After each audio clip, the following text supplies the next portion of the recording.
Arrest ഉറപ്പായി. അതുകൊണ്ടല്ലേ വീണ വിജയൻ ഈ പറയുന്ന സുഖമില്ല എന്നൊക്കെ പറഞ്ഞിട്ട് ഇഡിക്ക് മുന്നിൽ ഹാജരാകാൻ പറ്റില്ല എന്ന് പറയുന്നത്? തെളിവുകളെല്ലാം എതിരായി എന്നുള്ള ഘട്ടത്തിലാണെന്ന് തോന്നുന്നത്. അതുകൊണ്ടായിരിക്കും ഇത്ര വലിയ കരച്ചിലല്ലേ? അറസ്റ്റ് ഉറപ്പായോ? പ്രിയൻ, ഞാൻ ഭയങ്കര ഹാപ്പിയാണ്. ഉം. എന്താണെന്നറിയാമോ, വീണയ്ക്ക് ഇമെയിൽ അയക്കാൻ പോലും അറിയില്ല എന്നാണ് ഞാൻ വിചാരിച്ചിരുന്നത്. ആ ഇത്ര വലിയ ക്വാളിഫിക്കേഷനും CEO ആയിരുന്നു രവി പിള്ളയുടെ കമ്പനിയിൽ. പിന്നെ പുള്ളി സ്വന്തമായിട്ട് ബിസിനസ് നടത്തുമായിരുന്നു. പക്ഷേ ഇമെയിൽ അയക്കാൻ പോലും അറിയില്ലായിരുന്നു എന്നേ. കാരണം CMRലിൻ്റെ എന്താണ്, അതായത് കർത്തയുടെ വീട്ടിലൊക്കെ നേരിട്ട് പോയിട്ടാണ് സംഭാഷണം നടത്തി ഡീലുകളൊക്കെ ആക്കിയിരുന്നത്. ഒരു ഇമെയിൽ പോലും സപ്പോർട്ടിംഗ് ആയിട്ടില്ല. അവിടെ നിന്നാണ് ആ കുട്ടിയുടെ പഠനത്തിനെ സംബന്ധിച്ച് നമുക്ക് എല്ലാവർക്കുമുള്ള സംശയങ്ങൾ ദൂരീകരിച്ചുകൊണ്ട് ഇമെയിൽ അയച്ചിരിക്കുന്നു ഇഡിക്ക്. എനിക്ക് ആരോഗ്യ പ്രശ്നങ്ങളുണ്ട്, അതുകൊണ്ട് വേറൊരു ദിവസം വരാം, എൻ്റെ അഡ്വക്കേറ്റിൻ്റെ അടുത്ത് എല്ലാം കൊടുത്തയക്കാം. ഇന്ന് ഞാൻ ഇഡിയുടെ ഓഫീസിൻ്റെ മുമ്പിൽ മെയിൻ കടവന്ത്രയ്ക്ക് പോകുന്ന വഴി, അന്ന് നല്ല പോലീസ് സന്നാഹം അവിടെ ഉണ്ട്. ഇതിന് ശേഷം ധാരാളം പോലീസ് സന്നാഹം കഴിഞ്ഞ വെള്ളിയാഴ്ചയൊക്കെ നല്ലോണം ഉണ്ടായിരുന്നു. അന്നായിരുന്നു കോടതിയിൽ നിന്ന് വിധി വരുന്ന ദിവസം. പക്ഷെ വിധി പറഞ്ഞു ഇനി മുന്നോട്ട് പോകാൻ ഒരു സ്റ്റേ ഒന്നുമില്ല എന്ന്. അന്ന് മീഡിയം ഒക്കെ നിറയുണ്ടായിരുന്നു, ഇന്നും അവിടെയുണ്ട്. പക്ഷേ വീണേ, വെറുതെ വീണെടുത്ത് കിടന്ന് ഉരുളല്ലേ. ഇത് വീണയും കൊണ്ടേ പോകുള്ളൂ. രോഗമൊന്നുമില്ല, അത് CPM-കാരുടെ ഒരു അടവല്ലേ. പണ്ട് ഒരു ജയരാജനും ഇതുപോലെ അയ്യോ എൻ്റെ നെഞ്ച്, അപ്പോൾ നെഞ്ചിൻ്റെ ഹൃദയമുണ്ടെന്ന് എല്ലാവർക്കും മനസ്സിലായി. അച്ഛൻ്റെ ചങ്കുറപ്പ് കാണിക്കൂ, അല്ലെങ്കിൽ ഇരട്ടച്ചങ്ങൻ്റെ ഒരു ചങ്ക് മേടിച്ച് വെക്കൂ, അല്ലേ? അച്ഛൻ എന്ത് ചങ്കുറപ്പായിരുന്നു എന്ന് ആലോചിച്ച് നോക്കൂ. ബ്രണ്ടൻ കോളേജിലെ ഊരിപ്പിടിച്ച വടിവാളുകൾക്കിടയിലൂടെ ഇങ്ങനെ നടന്നു വന്ന് പോയ ആ അച്ഛൻ്റെ മകൾ ഇങ്ങനെ പറയല്ലേ വീണേ. ആ കുടുംബത്തിന് തന്നെ ഒരു വിഷമം ഉണ്ടാവുകയാണ്. ഇരട്ടച്ചങ്കൻ എന്ന് പറയുന്ന ക്യാപ്റ്റൻ, കാരണഭൂതൻ, അദ്ദേഹത്തിൻ്റെ മകളിൽ നിന്നും ഇത്ര ഒരു പേടിച്ച ഒരു സ്റ്റേറ്റ്മെൻറ്റോ അല്ലെങ്കിൽ ഇങ്ങനത്തെ ഒരു പ്രവൃത്തിയോ ആരും പ്രതീക്ഷിക്കുന്നില്ല എന്നുള്ളതാണ് സത്യം. അവർ ചോദിച്ച എല്ലാ ഡോക്യുമെൻസും കൊണ്ട് അഡ്വക്കേറ്റ് വരുന്നത്, എന്താ ഇവർക്ക് പോകാൻ പറ്റൂലേ? ഇപ്പം ഇന്ന് വിളിക്കാൻ കാരണം എന്താ? വീണ പറഞ്ഞിരിക്കുന്ന കാര്യങ്ങളും അവരുടെ കയ്യിലുള്ള ഡോക്യുമെൻറ്റ്സ് തമ്മിൽ പൊരുത്തമില്ലാത്തത് കൊണ്ടാണ് വീണയുടെ പുറകെ നടക്കുന്നത്. അല്ലാണ്ട് എന്ത് കാര്യം ഇവർക്ക് വേറെ ആരെയും കിട്ടിയില്ലേ? പിണറായിയുടെ വിജയനുമായിട്ട് യാതൊരു ബന്ധവുമില്ല. അത് നിങ്ങളായിട്ട് ബന്ധമില്ല അപ്പൂപ്പ. അപ്പൂപ്പൻ അവിടെ അടങ്ങി ഒതുങ്ങിയിരിക്കൂ. അപ്പൂപ്പൻ്റെ കാര്യം പറഞ്ഞ് ഇനി ആരും ചാടി വരില്ലെന്ന്. ഇന്നലെയൊക്കെ നമ്മുടെ ഗോവിന്ദൻ സഖാവ് ഒന്ന് പറയുന്നുണ്ടായിരുന്നു, ഞങ്ങൾ ഇനിയിപ്പോൾ ഇതിൽ ഇടപെടാൻ പോകുന്നില്ല, ഇവർക്ക് മനസ്സിലായി 26 പേരാണ് അയ്യോ അയ്യോ അയ്യോ എന്നും പറഞ്ഞ് ഇങ്ങനെ അഴികളിൽ പിടിച്ച് നിൽക്കുന്നത്. അവർക്ക് ജാമ്യം പോലും കിട്ടില്ല. കേസ് അങ്ങനെയാണെന്നേ. കേസ് വന്നിരിക്കുന്ന ED ഉദ്യോഗസ്ഥരെ അവരുടെ കർമ്മത്തിൽ നിന്നും സമയത്ത് അവർക്കെതിരെ ഇതുണ്ടാക്കി നല്ലോണം ഏറൊക്കെ കിട്ടി. കൃത്യനിർവഹണം തടസ്സപ്പെടുത്തുന്ന പറഞ്ഞ് വീഡിയോ കാണുന്നുണ്ടല്ലോ, കല്ല് വലിച്ചെറിയുന്ന ഉദ്യോഗസ്ഥന്മാർ അങ്ങോട്ടും ഇങ്ങോട്ടും മാറുന്നതിൻ്റെ ഒക്കെ വീഡിയോ വരുന്നുണ്ടല്ലോ. SFI കുട്ടികളെന്ന് അവർക്കത് പ്രശ്നമില്ല. ഏത് കുട്ടികളെന്ന്, ആരുടെ കുട്ടികളെന്ന് അവർക്ക് പ്രശ്നമില്ല. ഏതെങ്കിലും കോടിയേരി ബാലകൃഷ്ണൻ്റെ മകനല്ലാണ്ട് വേറെ ഏതെങ്കിലും സഖാക്കളുടെ മക്കളെ നമ്മൾ കണ്ടു? ഈ ചേച്ചിയുടെ കാര്യം പറഞ്ഞ ചേട്ടൻ അവിടെ നിന്ന് വരുന്നില്ലല്ലോ. അനീത്തിയാണ്, വീണ അനീത്തിയാണ്. രണ്ടാമത്തെ മകളാണ് പിണറായിയുടെ, വിവേകരൻ. അതെ, അദ്ദേഹം വരുന്നില്ലല്ലോ. അദ്ദേഹത്തിനൊരു പോലും ഒരു വെപ്രാളം ഇല്ലാന്നേ. പിന്നെ എന്തിനാണ് ഈ നാട്ടിലുള്ള ചെറുപ്പക്കാർ മുഴുവൻ ഞങ്ങളുടെ ചേച്ചി, ഞങ്ങളുടെ ക്യാപ്റ്റൻ എന്നും പറഞ്ഞ് പുറകെ നടക്കുന്ന? ഇത്തവണ വരികയാണെങ്കിൽ വീണ എറണാകുളത്തെ, പ്രത്യേകിച്ചും എറണാകുളത്തൊന്നും അത്രയും പേരെ കുത്താനായിട്ട് വളരെ ബുദ്ധിമുട്ടായിരിക്കും. ഇപ്പോൾ തൊഴിലുറപ്പ് തൊഴിലാളികളില്ല. അതുപോലെ തന്നെ ആശാവർക്കർമാർ, ഇവരെ വിളിച്ചാൽ ഓടിക്കൂടുന്ന ആരും തന്നെ ഇപ്പം ഇല്ല. എറണാകുളം എന്നൊക്കെ ഇപ്പോൾ ഒരു സിറ്റി ആണെങ്കിൽ എവിടെ നിന്നെങ്കിലൊക്കെ ഇവർ വാനിലും ജീപ്പിലും ബസ്സിലൊക്കെ കൊണ്ട് ഇറക്കിയാലേ ഇവിടെ ആളുകളെ കിട്ടുള്ളൂ. അത് തന്നെ ഇവർക്ക് ഭയങ്കര ടെൻഷനാണ്. കണ്ണൂരും തിരുവനന്തപുരത്തും നടന്ന പോലത്തെ ഒരു സായുധ കലാപത്തിന് വിപ്ലവം കൂട്ടിയാലും ഗോവിന്ദൻ സഖാവ് തന്നെ വന്ന് ഇരിക്കേണ്ടി വരും. വേറെ ആരെയും ഡൽഹിയിൽ ബേബി സഖാവിന് പറ്റിയതുപോലെ 8 പേരുണ്ടാകും. അതാ, രാകേഷൊക്കെ അവിടെ നിന്ന് വരേണ്ടി വരും. പക്ഷെ അവരും തീരുമാനിച്ചു ഇനിയിപ്പോൾ വീണയുടെ കാര്യം മുറ പോലെ നടക്കട്ടെ. കോടിയേരി ബാലകൃഷ്ണൻ അത് തന്നെയാണല്ലോ പറഞ്ഞത്, എൻ്റെ മക്കൾക്കെതിരെയുള്ള കാര്യങ്ങളും പാർട്ടിയായിട്ട് ബന്ധമില്ല. ഒരു ഇൻഡിവിജ്വൽ എന്ന നിലയിൽ അവർക്കെതിരെ പ്രശ്നങ്ങളുണ്ടെങ്കിൽ, അവർക്കെതിരെ കേസുകളുണ്ടെങ്കിൽ അവരത് സോൾവ് ചെയ്യും. അതെന്താണെന്ന് വെച്ചാൽ നിയമത്തിൻ്റെ വഴിയിലേക്ക് പോകട്ടെ എന്ന്.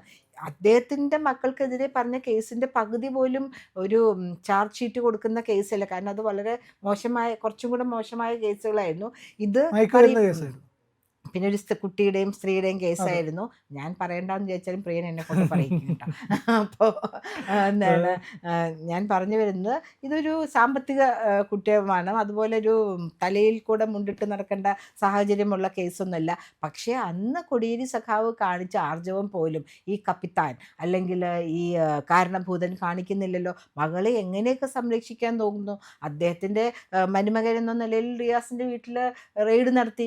എന്ത് പറയും, വീണയ്ക്ക് എവിടെ വേണമെങ്കിലും ഇരിക്കാമല്ലോ, അവിടെ ചെല്ലുമ്പോഴല്ലേ മനസ്സിലാവുള്ളൂ വീണ എവിടെയുണ്ടെന്ന്. അതുകൊണ്ട് അവർ ഒരേ സമയത്ത് വീണ ഉണ്ടാവാൻ ചാൻസ് ഉള്ള പല സ്ഥലങ്ങളിലും റെയ്ഡ് നടത്തി. ഇപ്പം വീണ പറയുന്നു ഞാൻ അസുഖം മാറ്റാം. എന്താണ് അസുഖം എന്ന് പറഞ്ഞിട്ടില്ല. വല്ല ക്ലൂ ഉണ്ടോ? ഉണ്ടോ? അത് പറഞ്ഞിട്ടില്ല. ഒരു പിടിയില്ല. ഇതുവരെ അവർക്ക് ഒരു അസുഖം ഉണ്ടായതായിട്ട് ഒരു സ്ഥലത്തും നമ്മൾ റിപ്പോർട്ട് ചെയ്തിട്ടില്ല. അവരെ കണ്ടൊരു അസുഖക്കാരിയാണെന്ന് തോന്നുന്നില്ല. വേണമെങ്കിൽ ഇപ്പോഴത്തെ ഈ പൊടി പനി അങ്ങനത്തെ ചുമ തുമ്മൽ മഴയൊക്കെ മഴയുടെ ചില അസുഖങ്ങളായിരിക്കും. ജലദോഷം. അതിനൊരു 3-4 ജലദോഷപ്പനി ഇന്നെന്താ വരാതിരുന്നതെന്ന് സ്കൂളിൽ ചോദിക്കൂലേ, ജലദോഷപ്പനിയായിരുന്നു മിസ്സേ എന്ന് പറയും.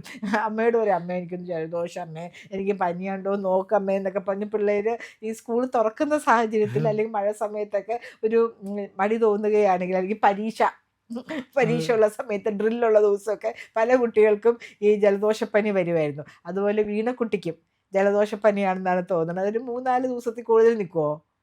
ആശുപത്രിയിൽ അഡ്മിറ്റ് ആവുമോ?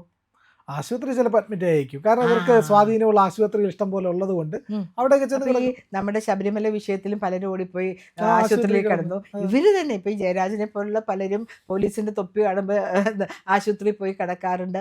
ആശുപത്രിയിൽ കിടക്കുന്ന എത്ര ദിവസം കിടക്കും? എന്താ സുഖമാണെന്ന് പറയും പ്രിയൻ? പനിയാണെങ്കിൽ പരമാവധി ഒരു 3 ദിവസം 3 ദിവസം. അതിൽ കൂടുതൽ കിടക്കാൻ പറ്റുമോ? പിന്നെ വല്ല സ്മാരക രോഗമാണെന്ന് പറയുന്നത്. അതെനിക്ക് ഇഷ്ടമായി കേട്ടോ. ഞാൻ അങ്ങനെ ഒരു രോഗത്തിനെ കുറിച്ച് കേട്ടിട്ടില്ല. എന്തായാലും ഇപ്പോൾ എന്താണ് ഡോക്ടർമാർ പക്ഷെ ഈടി പോയി കഴിയുമ്പോൾ എന്ത് ചെയ്യുന്നറിയാമോ, എടുത്തു ചാടി ഓടി നടക്കുന്ന പറ്റും. ഇല്ല, ഡോക്ടർമാർ കുറച്ച് ഡിലിജൻ്റ് ആയിരിക്കും. അപ്പോൾ ഇല്ലാത്ത അസുഖങ്ങൾക്ക് ഒരു മെഡിക്കൽ സർട്ടിഫിക്കറ്റോ അല്ലെങ്കിൽ ആശുപത്രിയിൽ ഒരു പ്രവേശനമോ അഡ്മിറ്റോ ഒന്നും ചെയ്യാൻ ഡോക്ടർമാർ സമ്മതിക്കും തോന്നില്ല. കാരണം ഇതൊക്കെ നടക്കുമ്പോൾ പിണറായി സഖാവ് ഭരിച്ച കാലഘട്ടത്തിലാണ് ഇതൊക്കെ നടന്നിരിക്കുന്നത്, അല്ലെങ്കിൽ കമ്മ്യൂണിസ്റ്റ് പാർട്ടി ഭരിച്ച കാലഘട്ടത്തിൽ. ഇപ്പോൾ എന്താണ് സതീശൻ അങ്ങനെ ഒരു റിസ്ക് എടുക്കുമെന്ന് എനിക്ക് തോന്നുന്നില്ല. കാരണം എല്ലാവരും കേന്ദ്രം ഉൾപ്പെടെ നോക്കിക്കൊണ്ടിരിക്കുകയാണ്. ആ സാഹചര്യത്തിൽ സതീശനും അതിൻ്റെ കൺസേൺ മിനിസ്റ്റേഴ്സും അങ്ങനെ, അതായത് രമേശ് ചെന്നിത്തല ഉൾപ്പെടെയുള്ള മന്ത്രിമാരും അങ്ങനെ ഒരു മിസ്റ്റേക്ക്, ആരോഗ്യമന്ത്രി മുരളീധരൻ അനാവശ്യമായിട്ട് വീണയെ പിടിച്ച് ആശുപത്രിയിൽ കിടത്താനായിട്ട് സമ്മതിക്കുന്നു തോന്നുന്നില്ല. അപ്പം അതുകൊണ്ട് ഇതൊക്കെ മുന്നിൽ കണ്ടിട്ടല്ലേ നമ്മുടെ പിണറായി സഖാവ് ഈ ജയിലിലെ സൗകര്യങ്ങൾ എന്തുമാത്രം കൂട്ടിയിരിക്കുന്നു അല്ലേ? ആർക്കും ജയിലാണെന്ന് തോന്നൂല. ചപ്പാത്തി ഉണ്ടാക്കാം, കോഴിക്കറി ഉണ്ടാക്കാം, ആ വാനിൽ കയറി അവർക്ക് തന്നെ കൊണ്ടുവന്ന് വിൽക്കാം, പുറം ലോകം കാണാം, നല്ല ശമ്പളവും. പുറത്തിറങ്ങുമ്പോൾ ജീവിക്കണ്ടെന്നല്ലേ പറയുന്നത്. അപ്പം അങ്ങനെയൊക്കെയുള്ള സൗകര്യങ്ങൾ തനിക്കോ അല്ലെങ്കിൽ തൻ്റെ അടുത്തുള്ളവർക്കോ ഒക്കെ വരുമെന്ന് വിചാരിച്ചിട്ടില്ല. ഈ പിണറായി തന്നെയല്ലേ നമ്മളുടെ അസംബ്ലിയിലിരുന്ന് പറഞ്ഞത്, വീട്ടിലിരിക്കുന്നവരെന്തിനാ വലിച്ചെടുത്തോണ്ട് വരണേന്ന്. ഇപ്പം അദ്ദേഹം വീട്ടിലിരിക്കുന്നു, അദ്ദേഹം വെറുതെ കാരണവരായിട്ട് വീട്ടിലിരുന്നേ ഉള്ളൂ. അതിന് ഇവരെന്തൊക്കെ പറഞ്ഞു പറ്റി? മൂത്രമൊഴിക്കാൻ പോലും സമ്മതിച്ചില്ല 9 മണിക്കൂറെന്ന്. ഈ എന്തൊക്കെയാണ് പ്രിയൻ? കേരളത്തിൽ നടക്കുന്ന കാര്യമാണ്. അങ്ങേര് തന്നെ പറയുന്നത് എന്നെ ഇങ്ങോട്ട് മട്ടുപോലും അവർ കാണിച്ചിട്ടില്ല. അതന്നെ അദ്ദേഹം തന്നെ പറയാം. ആദ്യമായിട്ട് ഞാൻ ചിരിച്ചുകൊണ്ട് സംസാരിക്കുന്ന കേട്ടൊരു ഇൻ്റർവ്യൂ ആയിരുന്നു കുറേ വർഷങ്ങൾക്കുള്ളിൽ. പറ്റിച്ചേ എന്നൊരു ആറ്റിറ്റ്യൂഡായിരുന്നു. പുറത്ത് കിടന്ന് ഇവർ അടികൊണ്ട് ബുദ്ധിമുട്ടുമ്പോൾ അണികൾ ഇങ്ങേരുള്ളിൽ നല്ല ഇതിലിരുന്ന് ഇങ്ങനെ കണ്ട് ആസ്വദിക്കുകയാണ്. എന്നിട്ട് അദ്ദേഹം ചിളിച്ച് ഞങ്ങൾ പറ്റിച്ചേ എന്നുള്ള മട്ടിൽ, ഇഡിയെ പറ്റിച്ചേ അല്ലെങ്കിൽ കൂടെയുള്ള അനുയായികളെ പറ്റിച്ചേ എന്നുള്ള മട്ടിലാണ് അദ്ദേഹം സംസാരിക്കുന്നത്. അപ്പോൾ പ്രിയൻ, എറണാകുളമാണ് ഇനി സാക്ഷിയാകാൻ പോകുന്നത്. വീണ തൈക്കണ്ടി എങ്ങനെയാണ് വരാൻ പോകുന്നത്, എന്തൊക്കെയാണ് സമർപ്പിക്കാൻ പോകുന്നത്, അവിടെ നിന്ന് അറസ്റ്റ് ചെയ്തുകൊണ്ട് പോകാനാണോ പോകുന്നത്, അതോ അവർക്കൊരു തെറ്റുകാരില്ലെങ്കിൽ നമ്മൾ ആരും പറയുന്നില്ല, ജസ്റ്റ് ബിക്കോസ് അവരുടെ അച്ഛൻ ഒരു നേതാവായിരുന്നു, CPM-ൻ്റെ നേതാവായിരുന്നു, അല്ലെങ്കിൽ മുഖ്യമന്ത്രിയായിരുന്നു, പ്രതിപക്ഷ നേതാവായിരുന്നു എന്ന് പറഞ്ഞത് ഇല്ലാത്ത കുറ്റത്തിന് അറസ്റ്റ് ചെയ്യണമെന്ന് നമ്മൾ ആരും ആഗ്രഹിക്കുന്നില്ല. പക്ഷെ കുറ്റം ചെയ്തിട്ടുണ്ടെങ്കിൽ അതിന് ശിക്ഷ അനുഭവിക്കണം. ഇപ്പോൾ തന്നെ പറയുന്നുണ്ടല്ലോ, വീണ തൈക്കണ്ടിയുടെ എക്സൈൽ ലോജിക്ക് മാറിയിട്ട് വന്ന കമ്പനിക്ക് നെഗോഷിയേറ്റ് ചെയ്ത് കൊടുത്തിരിക്കുന്ന പൈസ എന്താണെന്നുള്ളതിന് വരുന്നുണ്ട്. ഇവർക്ക് 8 ലക്ഷം രൂപ. എന്തിന്? എക്സല് ചുമ്മാ അടിക്കും. ഞങ്ങളൊക്കെ വേർഡ് നമ്മളെല്ലാവരും അടിക്കുന്നില്ലേ? 10 വർഷത്തേക്ക് എടുത്താൽ ഇത്രയും പൈസ ആവില്ലല്ലോ. 10 എത്രയോ വർഷത്തേക്ക്, അജീവനാഥം എടുത്താൽ പോലും ആവില്ല. മാത്രമല്ല അവര് വരുവാണ്. ബാംഗ്ലൂരിൽ നിന്നും തിരുവനന്തപുരത്തു നിന്നും കണ്ണൂരിൽ നിന്നൊക്കെ നേരിട്ട് വന്നിരുന്ന് സംസാരിച്ച് ഡിസ്കസ് ചെയ്ത് ഫൈനലൈസ് ചെയ്യുന്നതാണ് എക്സലും വേർഡും ഒക്കെ. വേറെ ഒരു സോഫ്റ്റ്വെയറും അല്ല. എത്രയോ ജനങ്ങൾ, എത്രയോ ചെറുപ്പക്കാർ എന്തൊക്കെ സോഫ്റ്റ്വെയറുകൾ ഉണ്ടാക്കുന്നു, അത് നേരത്തെ ഡെമോനൊക്കെ വരുന്നു എന്ന് പറഞ്ഞാൽ നമുക്ക് മനസ്സിലാക്കാം. പക്ഷെ വേർഡൊക്കെ ഡെമോ എന്തെന്ന് കാണിക്കാനാ? എന്താണെങ്കിലും ഒരു ഇമെയിൽ പോകൂലേ? അതൊരൊറ്റ ഇമെയിലില്ല. പക്ഷെ ആദ്യമായിട്ട് വീണ പ്രൂവ് ചെയ്തു, എനിക്കും ഇമെയിൽ അയക്കാൻ അറിയാം, എനിക്ക് കമ്പ്യൂട്ടർ ഓപ്പൺ ചെയ്യാൻ അറിയാം, അത് സ്വിച്ച് ചെയ്ത് ഓൺ ചെയ്യാൻ അറിയാം. അതൊക്കെ ഇനി മകനാണോ അയച്ചു കൊടുത്തതെന്ന് നമുക്കറിയില്ല കേട്ടോ. എന്തായാലും അവരുടെ പേരിലൊരു ഇമെയിൽ പോയിരിക്കുന്നു. അതനുസരിച്ച് ഇ ഡി അവരെ വേറൊരു ദിവസം വിളിപ്പിക്കാമെന്ന് തീരുമാനിച്ചു. ഇ ഡിക്ക് യാതൊരു തിരക്കുമില്ല. Because they have all the documents and the court also has all the documents. 134 documents release ചെയ്ത് കൊടുക്കാൻ പറഞ്ഞിട്ടുണ്ടല്ലോ SFIയുടെ കയ്യിലുള്ള എല്ലാ കാര്യങ്ങളും അവരുടെ കയ്യിലുണ്ട്. ഈ എലി ഇങ്ങോട്ട് ഓടിക്കൂലേ പൂച്ച, Tom and Jerry, Tom and Jerry, അതുപോലെയാണ് കാണുന്നത്. ഈ അച്ഛനും മോളും പരിഭ്രാന്തപ്പെടുത്ത് എങ്ങോട്ടേക്കൊക്കെ ഓടുന്നു. അതിൻ്റെ ഒപ്പം ഇവർ ആരെയൊക്കെ ഇവരുടെ ഒപ്പം കൂട്ടി ശരിക്കും ജയിലിൽ അയക്കുന്നു. ഇവർ പോകേണ്ട, അങ്ങനെ പറയാമല്ലേ, ഇവർ പോയിട്ട് എല്ലാം സെറ്റ് ചെയ്ത് വെക്കുകയാണ് ജയിലിൽ, അണികൾ പോയിട്ട് നേതാവിനെ സ്വീകരിക്കാൻ വേണ്ടിയിട്ട്. അങ്ങനെയും നമുക്ക് ആലോചിക്കാമല്ലേ. എന്തായാലും വെയിറ്റ് ആൻഡ് സീ. എറണാകുളം കാര്യം കാണാൻ കിടക്കുന്നതേ ഉള്ളൂ.